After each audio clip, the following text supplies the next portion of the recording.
ترمذی کی ایک روایت میں ہے کہ رسول اللہ صلی اللہ علیہ وسلم نے فرمایا، تمہارا پروردگار فرماتا ہے ہر نیکی کا ثواب 10 گنا سے 700 گنا تک ہوتا ہے، لیکن روزہ میرے لیے ہے، میں ہی اس کا بدلہ دوں گا۔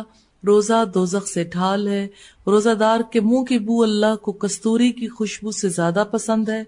اگر روزے کی حالت میں تمہارے ساتھ کوئی بے وقوف احمقانہ سلوک کرے تو تم کہو میں روزہ دار ہوں، میں روزہ دار ہوں۔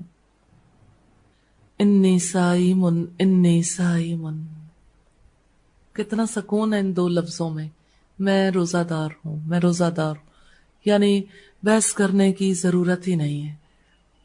یہاں اس حدیث اور پچھلی حدیث کے حوالے سے ایک اور بات پتہ چلتی ہے کہ ہر عمل کا اجر جو ہے 10 گنا سے 700 گنا تک ہو سکتا ہے، لیکن روزہ دار کا عمل ایسا ہے کہ اس کا کوئی تعین نہیں ہے، آخرت میں ہی اس کی جزا دوں گا، کیونکہ روزہ میرے لیے۔ اچھا آپ دیکھیں، اگر روزہ اللہ کے لیے نہ ہو، یہ کیسی عجیب بات ہے کہ ایک انسان روزہ بھی رکھے وہ اللہ کے لیے نہ رکھے۔ تو یہ جو بار بار بات آ رہی ہے نا اجر کی، یہ الصوم لی، روزہ تو میرے لیے ہے، اگر اللہ کی خوشی کی خاطر ہوگا پھر اس کا اجر بہت زیادہ ہوگا، بے حساب۔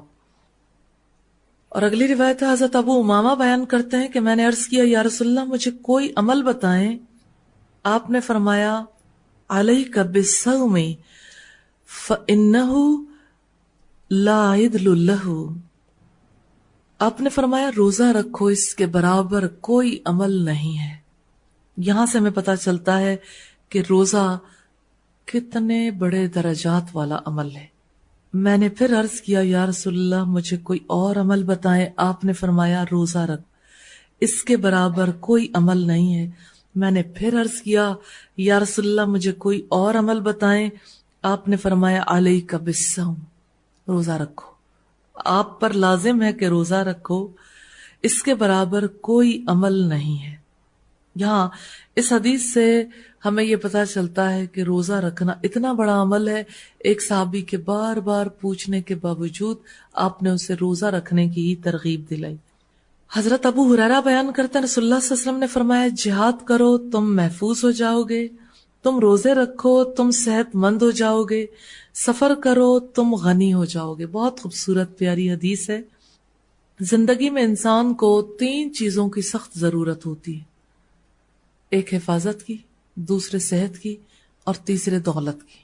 تو دنیا میں حفاظت کے لیے کیا سلسلہ اختیار کیا جاتا ہے؟ نارملی گارڈز، گھروں میں گارڈز رکھے جاتے ہیں اور ملکوں میں فوجیں رکھی جاتی ہیں۔ اسی طرح سے شہری انتظام کے لیے پولیس کا انتظام کیا جاتا ہے۔ یہاں اللہ تعالیٰ نے حفاظت کے لیے کیا ارشاد فرمایا؟ تم جہاد کرو محفوظ ہو جاؤ گے۔ جہاد حفاظت کا ذریعہ۔ آج امت مسلمہ غیر محفوظ کیوں ہے؟ جانتے ہیں؟ جہاد ختم ہو گیا، حفاظت ختم ہو گئی۔ جب کبھی نگہبانی نہ کریں تو یہی نتیجہ نکلا کرتا ہے۔ تم روزے رکھو تم صحت مند ہو جاؤ گے۔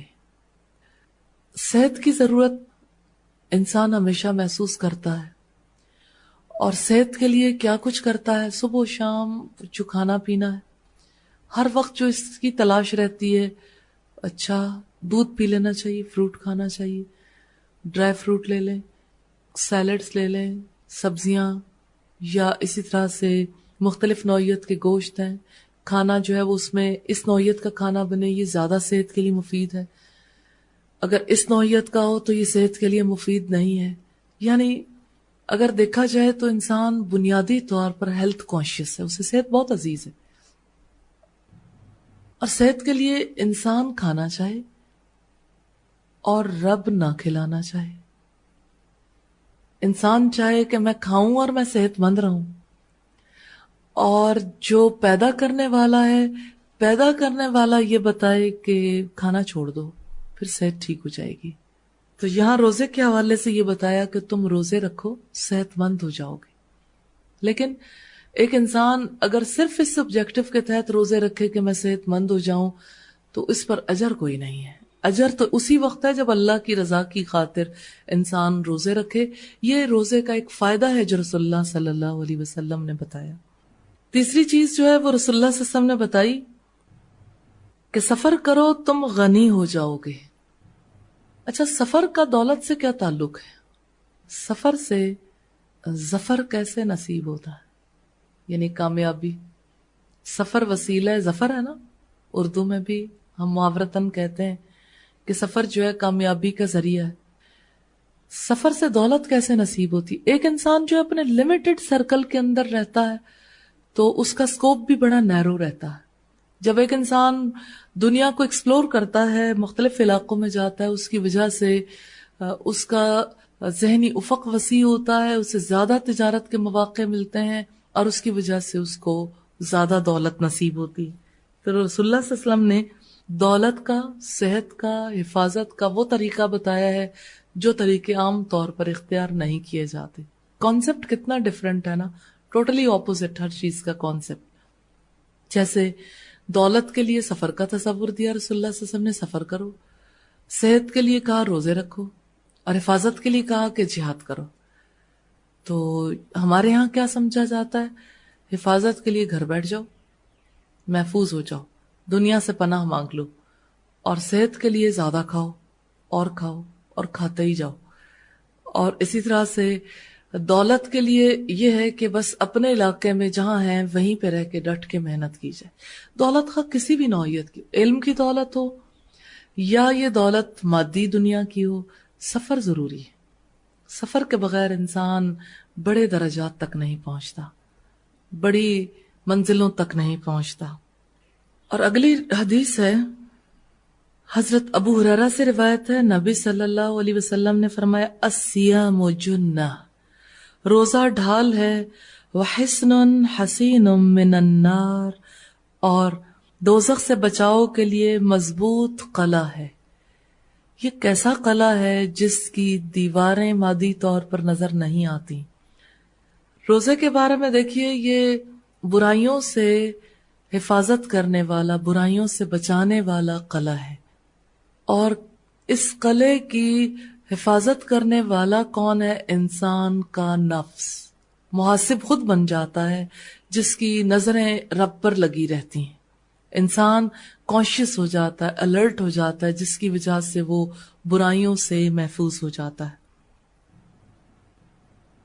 حضرت عثمان ابن ابی العاص بیان کرتے ہیں کہ میں نے رسول اللہ کو فرماتے ہوئے سنا، جیسے تم میدان جنگ میں دشمن سے بچاؤ کے لیے ڈھال استعمال کرتے ہو، ایسے ہی روزہ دوزخ سے بچاؤ کے لیے ڈھال ہے. بہتر طریقہ ہر ماہ 3 دن روزہ رکھنا ہے. اس حدیث کے حوالے سے ہمیں نئی بات جو پتہ چلی ہے وہ ہر مہینے میں 3 دن کے روزوں کی ہے. اور کس ریفرنس سے؟ کہ دوزخ سے بچاؤ کے لیے ڈھال ہے کہ مہینے میں کم از کم 3 دن تو ایسے ہوں جب دوزخ سے بچاؤ کے لیے عملی کوشش کی جائے. تو دوزخ سے کیسے روزہ بچاتا ہے؟ انسان رب کی نظروں کو اپنے اوپر محسوس کرتا ہے، اور یوں ایک انسان اپنے آپ کو برائیوں سے بچاتا ہے.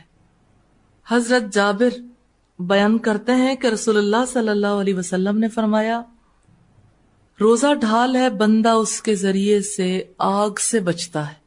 روزے کے ذریعے سے انسان آگ سے بچتا ہے. کیسے؟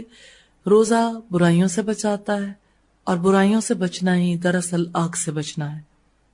حضرت کعب بن عجرہ بیان کرتے ہیں کہ رسول اللہ صلی اللہ علیہ وسلم نے فرمایا، اے کعب بن عجرہ، صبح صبح 2 قسم کے لوگ جاتے ہیں. ایک جاتا ہے اپنے نفس کو چھڑانے کے لیے، وہ اسے آزاد کرانے والا ہوتا ہے. ایک جاتا ہے وہ اسے ہلاک کرنے والا ہوتا ہے.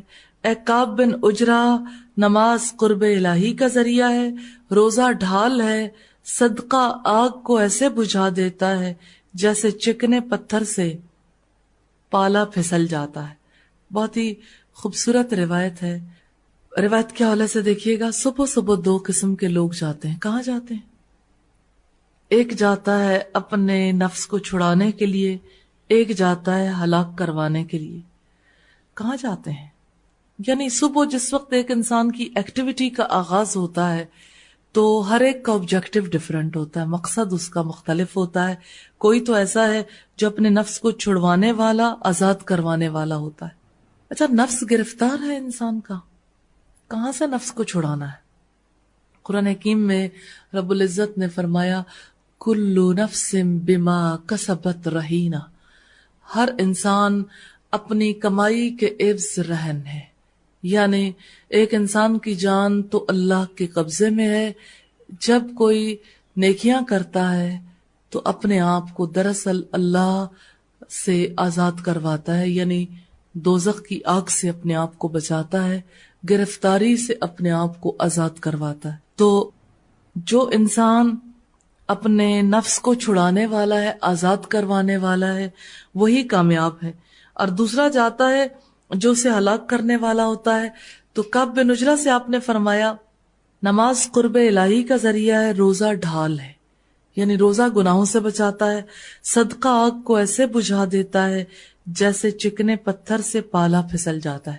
یعنی چکنے پتھر پر اولے یا اسی طرح شبنم وغیرہ ہے جو جم جاتی ہے ٹھنڈک کی وجہ سے، تو وہ اس کے اوپر ٹھہرتے نہیں ہیں.